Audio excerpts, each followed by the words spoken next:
बड़ी अपडेट है। बिहार के सभी 6 लाख शिक्षकों का स्थानांतरण होगा। यह स्थानांतरण नीति बिहार के शिक्षा विभाग के द्वारा अभी अभी जारी कर दिया गया है। उन तमाम शिक्षकों को यहाँ राहत मिलने वाला है जो यह सोच रहे थे कि यानी कि असुविधा जगह स्थान पर थे, वहाँ आपको यहाँ सुविधा मिलने वाला है। पॉइंट टू पॉइंट आपको सभी अपडेट बताएंगे, पूरा वीडियो देखिएगा, कहीं से कुछ चूक नहीं होगा। यहाँ बीपीएससी और नियोजित और सक्षमता पास सभी शिक्षकों का ट्रांसफर के बारे में बात किया गया है। संपूर्ण नियमावली हमारे पास है और पॉइंट टू पॉइंट देखेंगे। चैनल को सब्सक्राइब शेयर और लाइक कीजिएगा, क्योंकि सबसे पहले आपको अपडेट पहुंचाते हैं। शिक्षा विभाग प्रेस रिलीज स्थानांतरण नीति। यह नीति स्थानीय निकाय द्वारा नियुक्त शिक्षकों पर लागू नहीं होगा, यानी कि जो सक्षमता परीक्षा नहीं दी है उनको लिए लागू नहीं होगा। शिक्षकों के रुग्णता एवं दिव्यांगता के आधार पर पदस्थापन स्थानांतरण में प्राथमिकता। रुग्णता दिव्यांगता एवं आधार पर शिक्षकों के पदस्थापन स्थानांतरण निम्नांकित अधिमानता के आधार पर किया जाएगा। देख लीजिए 1 नंबर है। अभी यहाँ सभी प्रकार का यहाँ दिया हुआ है। सबसे पहले क्या है तो रुग्णता व दिव्यांगता का यहाँ सामान्य नाम तो असाध रोग है, या रुग्णता दिव्यांगता की श्रेणी विभिन्न प्रकार का कैंसर है। तो रुग्णता दिव्यांगता वाला प्रभावित व्यक्ति स्वयं प्रभावित हैं, या पति पत्नी दोनों प्रभावित हैं, या बच्चे प्रभावित हैं, तो जहां स्थानांतरण किया जा सकेगा तो विकल्प के पंचायत, नगर निकाय और प्रखंड अनुमंडल जिला में, यानी आपके द्वारा जो विकल्प दिया जाएगा कि अगर आपको पंचायत में रहना है, दूसरे पंचायत में, अपना पंचायत को छोड़कर, और या जिला में रहना है या अनुमंडल में रहना है, इस प्रकार उसको जहां स्थानांतरण नहीं किया जा सकेगा तो यहाँ स्वयं के गृह पंचायत, नगर निगम, पति पत्नी के गृह पंचायत, नगर निकाय, वर्तमान पदस्थापन के नगर पंचायत निकाय में, यानी कि वैसे जगह पर आपका पदस्थापन नहीं किया जाएगा अगर आप असाध्य पीड़ित रोगी हैं। फिर भी कैसे स्थान पर तो जहाँ आपका मूल पंचायत है तो मूल पंचायत के बगल में भी दूसरा पंचायत होगा, उसमें आप जा सकते हैं। जो नगर निकाय है दूसरे वार्ड में जा सकते हैं, अपने वार्ड में आपको नहीं मिलेगा। इस बात का हो गया। उसके बाद गंभीर रुग्णता, किडनी, यहाँ ब्रेक, हृदय रोग, लीवर, इनमें भी इसी प्रकार का बात का जिक्र किया गया है। उसके बाद अगला है दिव्यांगता के आधार पर नियुक्ति, यानी कि यहाँ बिहार में बहुत सारे दिव्यांग टीचर की भी नियुक्ति हुआ है। और विविध दिव्यांगता, दृष्टि बाधित, मुख बाधित, अस्थि दिव्यांगता, यह सब है। तो सेवा काल में दुर्घटना अगर हुआ है, हाथ पर कटा है, तो यहाँ स्वयं या पति पत्नी का है तो विकल्प के अनुसार उसी बात का जिक्र किया गया है। और यहाँ आप अपने पंचायत, अपने प्रखंड में रहेंगे, लेकिन पंचायत में नहीं रहेंगे। ऑटिज्म यहाँ मतलब कि पति पत्नी, तो इसी प्रकार का यहाँ जिक्र किया गया है।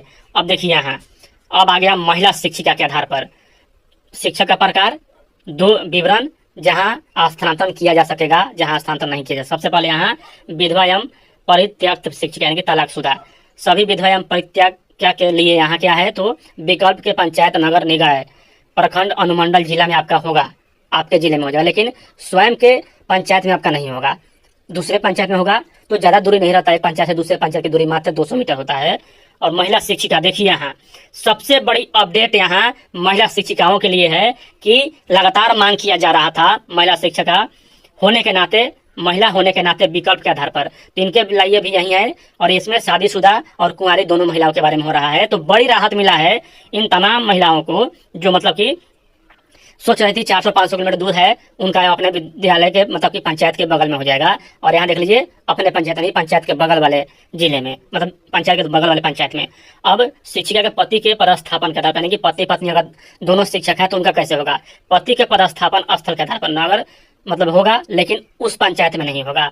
अब पुरुष शिक्षक सभी, तो सभी क्या है यहाँ पुरुष शिक्षक से भी यहाँ विकल्प लिया जाएगा जिला का दिए गए विकल्प के आधार पर, यानी कि यहाँ गृह अनुमंडल। पुरुष शिक्षक के लिए क्या है कि आपको गृह अनुमंडल मतलब कि होगा, अनुमंडल नहीं अनुमंडल।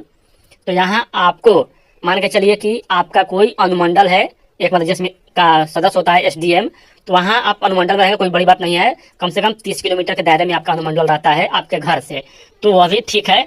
उसके बाद यहाँ नोट केवल सिविल सर्वे कार्यालय स्तर से दिव्यांगता एवं रुग्णता का प्रमाण पत्र मान्य होगा। यहाँ तो सभी का हो गया, पति पत्नी दिव्यांग। उसके बाद महिला शिक्षक, पुरुष शिक्षक, सभी 6 लाख शिक्षक के बारे में बात किया गया है। स्थानांतरण देखिए 2 में, स्थानांतरण में पदस्थापन के सामान्य सिद्धांत कहा जा रहा है। शिक्षा विभाग के अधीन विभिन्न कार्यालयों में क विहित वेतनमान में नियुक्त नियमित शिक्षक, पहले नियमित शिक्षक, फिर यहाँ ख में स्थानीय निकाय द्वारा नियुक्त शिक्षक, ग में यहाँ सक्षमता परीक्षा उत्तीर्ण विशिष्ट शिक्षक, और घ में यहाँ बीपीएससी द्वारा नियुक्त एवं कार्यरत शिक्षक हैं। यानी कि यहाँ बीपीएससी के बारे में भी चर्चा किया गया है और बीपीएससी से नियुक्त के शिक्षक की भी बात चर्चा किया गया है।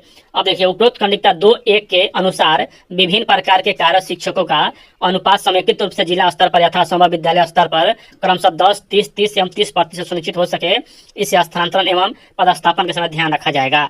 यानी कि यहाँ यह ध्यान रखेगा। 3 में कहा जाएगा कि शिक्षकों का पदस्थापन स्थान खंडिका 1 में बढ़ने अधिमानता के आधार पर किया जाएगा, जो उसमें बताया गया था।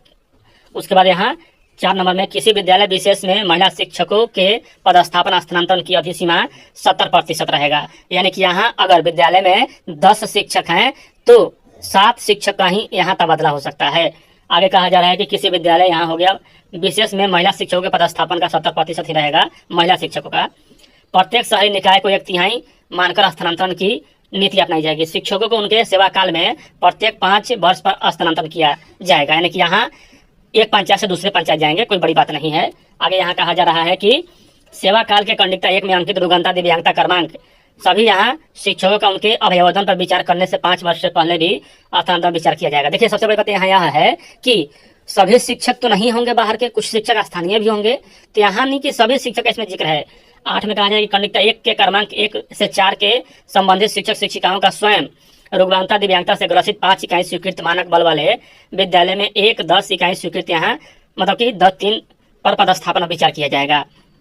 आगे कहा जा रहा है कि विकल्प प्राप्त होने के उपरांत सर्वप्रथम खंडिका 1 के अनुसार यानी ऑर्डर ऑफ प्रेफरेंस को ध्यान में रखते हुए वेतनमान युक्त नियमित शिक्षक, सक्षमता उत्तीर्ण शिक्षक TRE, देख लीजिए यहाँ जो बहुत यहाँ कंफ्यूजन था और बहुत लोगों के द्वारा कहा जाता है TRE द्वारा नियुक्त शिक्षक को विकल्प के आधार पर इसी क्रम में अवसर दिए जाएंगे। यानी कि एक विद्यालय में अगर 50 शिक्षक हैं, सपोज मानिए 20 भी होते हैं, तो यहाँ अगर सक्षमता पास 10 हैं, उसके बाद उत्तीर्ण TRE 10 हैं, उसके बाद यहाँ नियुक्त के आधार पर और पुराने वेतनमान वाले 10 हैं, तो सभी में से एक उठाया जाएगा। ऐसा नहीं कि एक बार बीपीएससी का कर दिया तो एक बार नियमित का कर दिया फिर एक बार विशिष्ट का कर दिया, नहीं, सभी में से अगर 2-2 उठाया जाए तो 2-2 उठाया जाएगा सभी में से।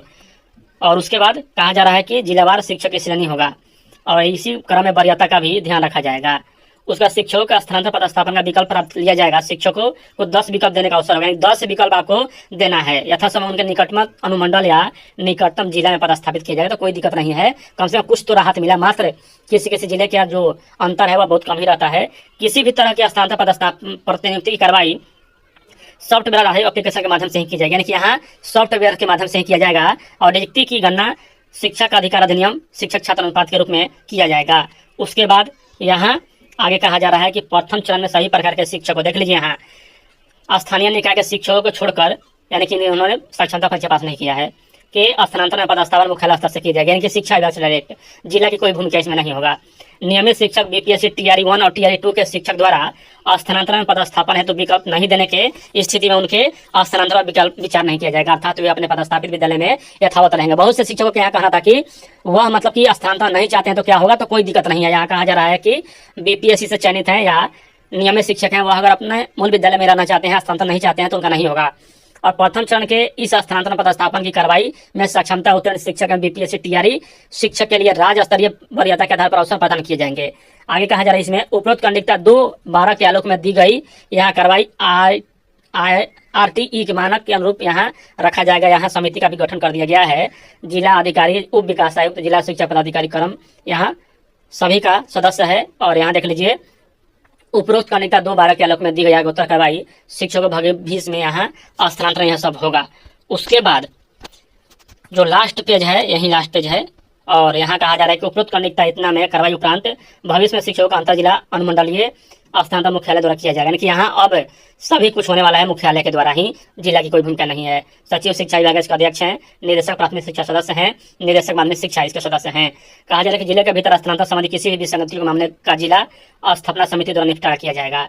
आगे कहा जा रहा है कि स्थानीय राजनीति में सम्मिलित वृत्ति अनियमितता, नैतिक अक्षमता अथवा गंभीर आरोप की स्थिति में विद्यालय एवं छात्र हित में शिक्षक स्थानांतरण प्रमंडलीय आयुक्त निदेशक द्वारा जिले के बाहर किया जाएगा। यानी यहाँ आप अगर शिक्षक की राजनीति करते हैं तो आपको यहाँ बाहर भी भेज दिया जाएगा और इस प्रकार गंभीर मामले में कार्रवाई भी किया जाएगा और बर्खास्तगी भी किया जाएगा। इस नीति के इतर प्रासंगिक कारणों को उल्लेखित करते हुए यहाँ सभी को दृष्टि का स्थानांतरित किया जा सके।